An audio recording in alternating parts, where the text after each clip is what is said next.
about what we saw, what I saw rather. What were your thoughts on the quarterbacks? I think you can see where DJU is going to probably is the guy who's probably most ready to play right now. But man, when I tell you, Brock, I put out a tweet. Brock said he ain't no bitch, so he coming in to play a little bit. And when you saw him, the familiarity that he had with the offense kind of showed a little bit more than DJ. DJ's not necessarily, obviously people could probably take this and try to pick it apart if you're trying to troll. But if you know ball, the defense is always ahead of the offense at this part of the game. But I think also just getting so many moving parts, so many new pieces. DJ's got to get used to the speed in which he's seeing. So it's going to take a little bit of time to get that continuity. If this, it was exciting to see this kind of competition in the spring, kind of gives us hope for the future. But if I come back in the Jacksonville practice in August and it still looks like this, then I'll be panicked. But if this is what the second day of ball practice looks like, it's pretty exciting developments. I can see the potential for the quarterback room to be pretty damn good. Yeah, I was saying the same thing. You see the potential time was off, and that's kind of normal. First day of spring, or first week of spring, rather. We have a lot of new pieces, new quarterback, new receivers. So everyone's trying to figure out where they fit in within the offense and what they can do best. Let's move on to the running backs a little bit. It's crazy because Rodell looked pretty good, but you said something to me in regards to Cam. Cam Davis looked damn good. You thought Cam was who? I thought Cam was Rodell. Like you couldn't tell me that that's not a third-year college guy. Right. The boy been eating weights or something. I mean, I don't know what the fuck he's doing, but he if he don't see another weight room, he's gonna be okay in his lifetime. The kid is decent, he's jacked. And just some of the things that I just noticed, being a former in the backfield and coaching that position, at this point, either you can run or you can't. You ain't really teaching nobody nothing new. But when there's guys who have vision, you can see it. It's in shorts, so there's no real banging going on, so you don't get the true feel for it. But there was a situation where Cam saw something that wasn't there. It was there. The blocking scheme was going to put it there. But if you're running your normal track full speed, you're not going to recognize that the seam is going to be right there. And it's just the patience and the explosiveness through the hole. But to go back to the Bama back, Rodell, just to even like his pace, I feel – I'm sorry. I think I might have disrespected him by saying he's more of a Trayshawn Ward type running back, which is nothing wrong with that. Trayshawn was just extremely patient. That guy has burst, and he can be a home run threat. He looks a little bit more toned up than what he did before. And then, I saw Sam Singleton. I didn't see very many reps with Sam, but Sam looked bigger, which, Sam is another guy who's explosive. I got a chance to coach against him in high school. Really, obviously, not to disrespect Lawrence Toafili, but Toafili is still going to be that guy. He's going to get his. It's going to be crazy because you're going to still see a backfield that's probably going to boast a 1,000-yard rusher, a 600-yard rusher, and probably like or close to a 1,000-yard rusher, a 600-yard rusher, and probably another 400 or 500-yard guy. So that's a very healthy backfield. And something that's a testament to receiving yards as well for Toafili too. Yeah, Toafili is the guy that you want. You want, like, if I was advising Toafili, I would be like, you know what? Let's just be Alvin Kamara. Our goal is 1,000 yards all purpose. How we get to 1,000 yards is irrelevant. What we need to do is we need to get as much rushing, much receiving yards as we possibly can. I saw him a couple times in routes on back with backers. Again, he's still a very difficult mismatch coming right there. But just overall, and not to inundate people with just shorts practices, the amount of speed that you see at this practice is crazy. Yeah. And again, at this point, it leads to the positions that are more instinctual, which are like your defensive guys. But like that defense is crazy. It's crazy fast. It's crazy. Sorry, CJ, I got to do it. But it's the benefits of having a fuller D. It's long, it's fast, it's aggressive, it bangs hard. When you got a fuller D, man, it's just a lot of good things tend to happen when you're trying to reach somebody or help somebody reach their O. You just got to have that big, long, fuller D that's aggressive and fast, and that's just what we had. That's just what it's looking like right now. But all that, it was fun. It was fun to see a lot of local talent come check this out. Hopefully, turn the tide, change the narrative, stay home, play for the Jumbotron. And in your backyard, I got a chance to talk to a kid whose mom I went to school with, and I just said, you know what, I get it. I wouldn't want to live here too if I suck. It's hard to be home and not be on that Jumbotron, but if you're home and you're on that Jumbotron, it ain't nothing better. It ain't nothing better than it. Right. So look at this. To go back over the running backs again, like 36 said, Cam had a nice little run where it wasn't really there, but he made something. He saw before it even opened up, and he was explosive through that hole. And that was something that people are questioning due to his size. Will his explosiveness still carry over? No worries on that end. Cam Davis is still very explosive. Like I said, Toy Philly looks different with the added weight. Rodell, patient runner, but again, he has a lot of explosiveness down the field. And Singleton didn't really see too many reps, but from a size standpoint, he's way bigger than last year. Let's move on to the wide receivers. And just some of the things that I saw that kind of stood out from the wide receiver room. Dustin Hill maybe here. He had a great practice. Had about 2 or 3 bombs in 101s. Had another bomb in 707. I mean, when I say bombs, it wasn't even close. He left the defensive backs rather, in the dust, and just looks more comfortable within the system. And people kind of saw that with the videos, the squad party, how he was acting and things like that. He feels more comfortable within being at FSU, and it's starting to show with his play on the field. I think Dustin Hill is in for a big year. If I had to pick 3 guys right now, Keem. Definitely. Again, going back, just the battles with the secondary and the wide receivers was great. But it's not a situation where you're going to win every rep. But when you saw big plays being made, Keem made them. Destin Hill, as you said, Brown made a big play. Really just found a gap in the defense. Somebody got caught miscommunicating. He was able to catch it, and then you saw where he could exploit with the speed. Dwayne was a corner blitz. And the quarterback read it perfectly. Corner blitz time gave the quarterback gave the receiver time to make a play. Like you said, you got a kid like that goes back to the speed, right? You have a kid like Brown, you put him in space, a lot of good things can happen. I'm curious to see what's going to happen with Benson and Portier. Those are 2 guys that got to get it together.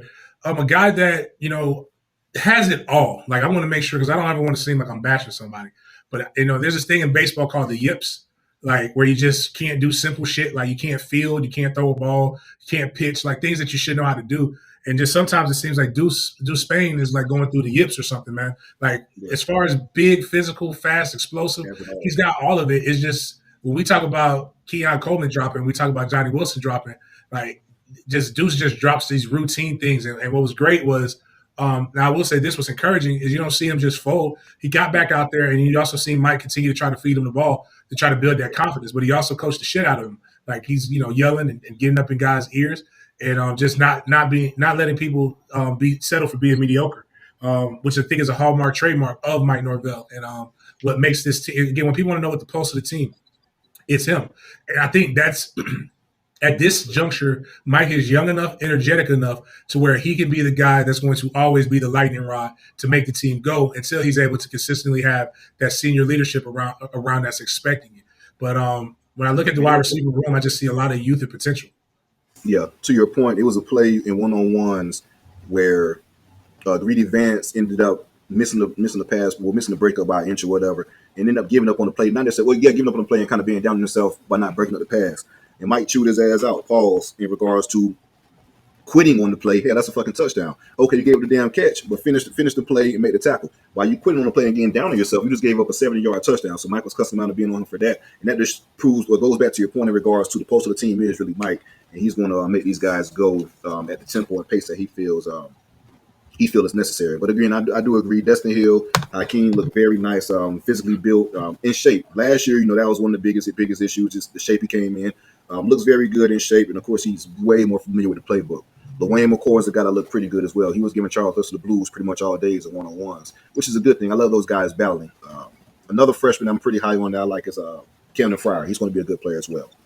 We saw a good play with Gibson as well, but he got banged. He got tweaked a little something on the get off. Somebody that I do think started off hot last year. A lot of high praises for him this time last year, and even sometime in the spring was Jacobs. Was it Ventravius? He didn't do as great today, but listen, man, exciting whites, man. Camden Fryer definitely gonna have that as a section, like or cold ass pilgrims. It was a cap on cap violence today. Luke Cromenhawk threw it to Camden Fryer. It was a good little connection there. Pilgrims looking out for each other, so I ain't mad at it. But again, it looks fun. The guys had a little bit of juice too. We had the first fight of the spring. Man, great to see that shit too. Yeah, it was beautiful, wasn't it? Rawls and shit. We were just talking about number 5. Spain? Yeah, it was Spain and Rawls, wasn't it? That got into the tussle. Yep. I mean, they was getting into it. You need that. They were talking shit. Shaheem Brown was going around making sure people knew that his presence was around. It's just you got to have it, man. You got to have it. The team got an edge. Moving on to tight ends, tight ends was a little bit hit or miss. One thing that did stand out to me, you spoke about it as well, Landon Thomas. That kid, he just looks different running his routes, moving around. He does need to get a little bit bigger as far as the weight room and things like that, but that's expected for a freshman that, just been on campus for a month or two. But I'm telling you, Landon Thomas has a lot of potential. And we also, the transfer, my apologies, number 84, Morlock was up and down as well. It was a lot of stuff that a lot of passes he had that he should have made, some stuff that kind of carry over for last year. For him to be that guy and be the sole tight end and kind of take over for Jaheim Bell, he has to step up and do a little bit more. And I think people we've been spoiled because we force fed it. So I mean, even with Cam McDonald, when people thought Cam McDonald wasn't that good, he wasn't really bad. He just wasn't catching it and getting you the extra stuff. But we really didn't get that from Jaheim Bell this year, like we thought we were going to get as well. But there was more things Jaheim could do than what Cam could do. But what we're really going to miss is Biscuit. And we needed Marquise this year as a blocking presence. But one of the things about Mike Norvell is that Mike Norvell runs a multiple system. So we're not going to just be out here in 12 personnel or Houston sets, 2 tight ends. We're going to, if we need be, we'll go out that bitch at 20 personnel, or we'll go out there and, we'll go 2 backs. We'll go 3 wides. We'll go 4 wides. We can spread a team out and still be physical. But one thing I do want to say that, people were worried about, I think Powers, the one we were just talking about, the other type. I think he could give us a little bit of something. He's a willing blocker. I think Jackson West is somebody that we got to get. That we're gonna need to see step up. And I think I think he's scrappy.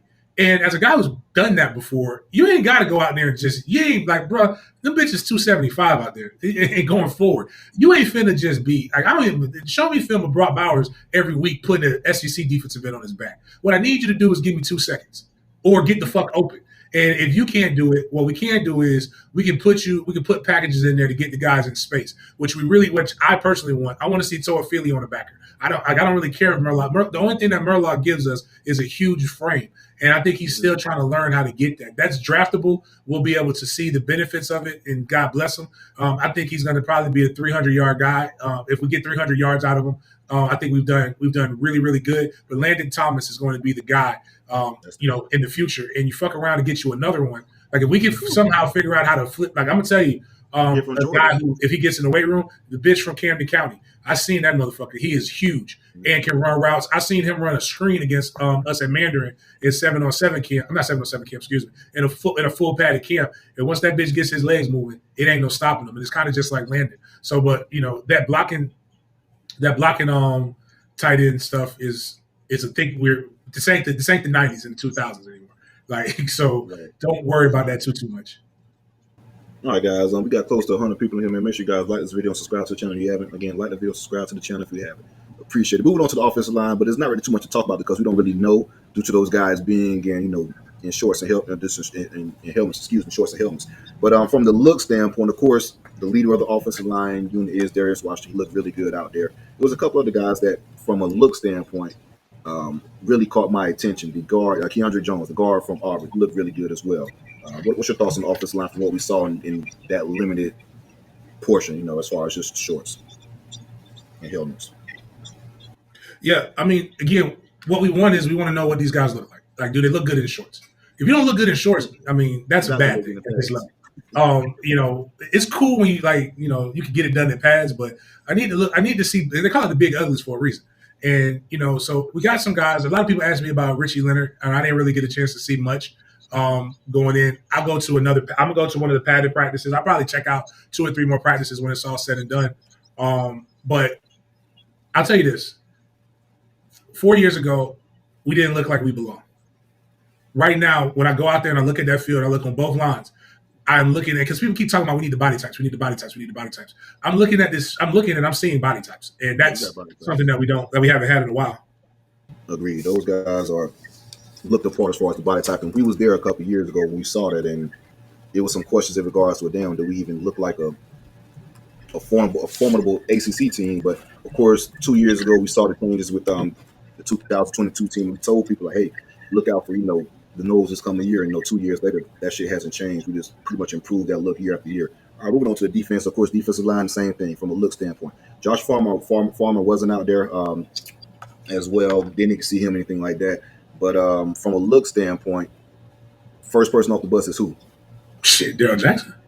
Right. Oh shit, fuck that. Like I just did a thing and I didn't even realize how if you want to know what it looks like, so shout out to my producer Miles. He took my joke about in the arms of an angel, like for 30 cents a day, we can save a kid from the University of Miami and feed him properly.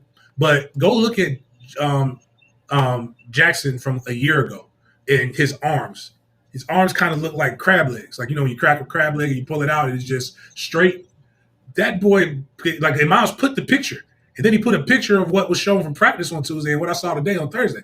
That's a grown-ass man. That dude is huge. And just even talking about Coach, what Boucher said, for him to be, 6'2", 195 as a sophomore in high school? As a sophomore in high school, man. To see where he's at now, it's going to be great. But just even thinking about, he's not – I don't know who to describe this kid as. He's not Brendan, the D tackle we just had. I can't think of his name.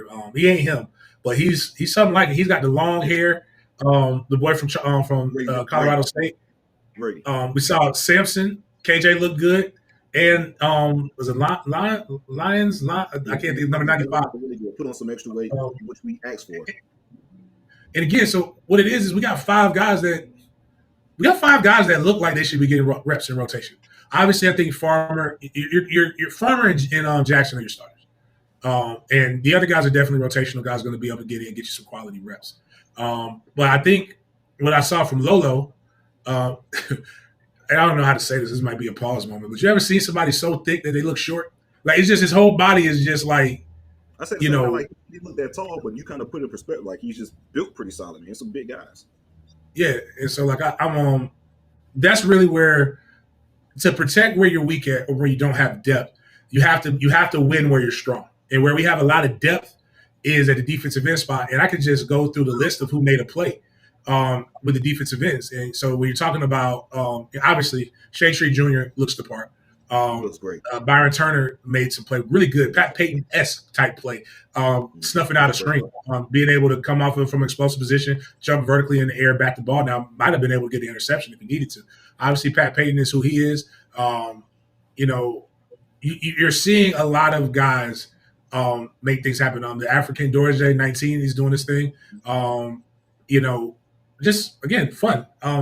It's fun to have all these different names that you could potentially be able to get into, man. But it's the only thing I didn't check, and this is where I fucked up at, and I'm going to check it out tomorrow at Pro Day. Is I didn't get any juice. Didn't get any snack. Like the whole was looking right. The whole construction thing kind of fucked everything up, man. Like I don't really know. Like I don't know where anything was at. So it was hard to get the pretzels. They had pretzels, pickles, and grapes, and I don't know if the juice is intact because we're a serious program when that Powerade is sugary. So yeah, but some of the stuff I saw too, like I said, Pat Payton looked pretty well. Of course, MJJ from a look standpoint looked really well, and of course the pass breaker, like you just stated.